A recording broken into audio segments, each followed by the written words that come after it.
revenue funds. The enterprise fund is when you talk about the water, wastewater funds. The internal service funds, we have 3 internal service funds. Our information technology is one.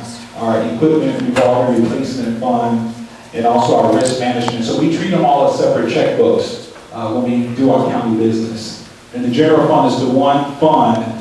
Those dollars, we talk about sales tax revenue, and we talk about property tax revenue. The general fund is the one fund that, and I think that's where you headed as far as dollars that come in, they're not really designated for any particular area. The general fund provides the greatest flexibility, but that's where we also have our greatest challenges. So the dollars that go into the revenues that go into the general fund that support those departments and offices within the general fund, those dollars are not restricted. Those dollars are used for the greater good of the overall general fund itself.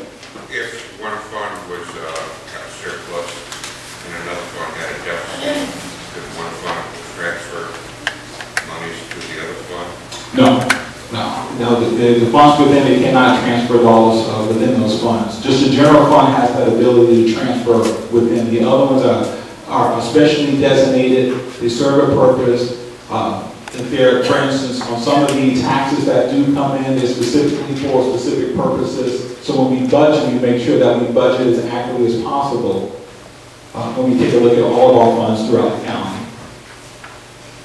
I'm sort of, I sort of remember before I-747 passed and was in this 30-year period, Kitsap County was able to balance budgets and use and practice positive economics through and had property taxes actually met expenditures.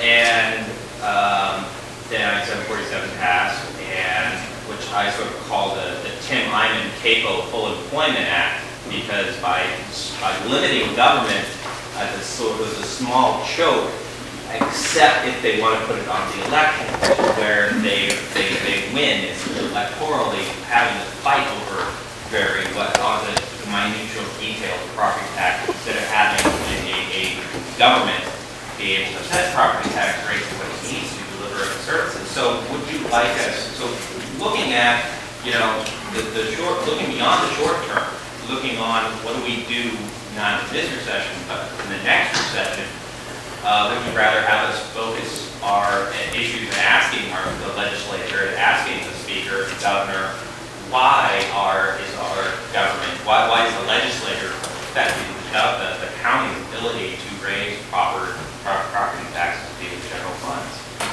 And that's an excellent question, and one of the reasons why we do have a citizen budget committee, one of the reasons why we want to be as transparent as possible, one of the reasons why we need public input from our commissioners, need the support, we need to reach out to the community, so as we need to go to our legislature and make those decisions, we know that we have it with the best interest with the community that backs us. So you're absolutely correct, but it is an effort that we cannot do alone.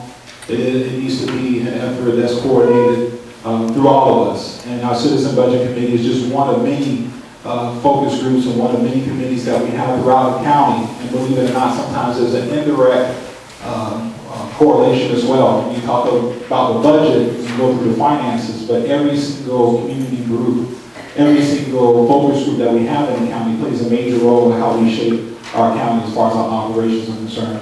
But that's an excellent question. We always need the support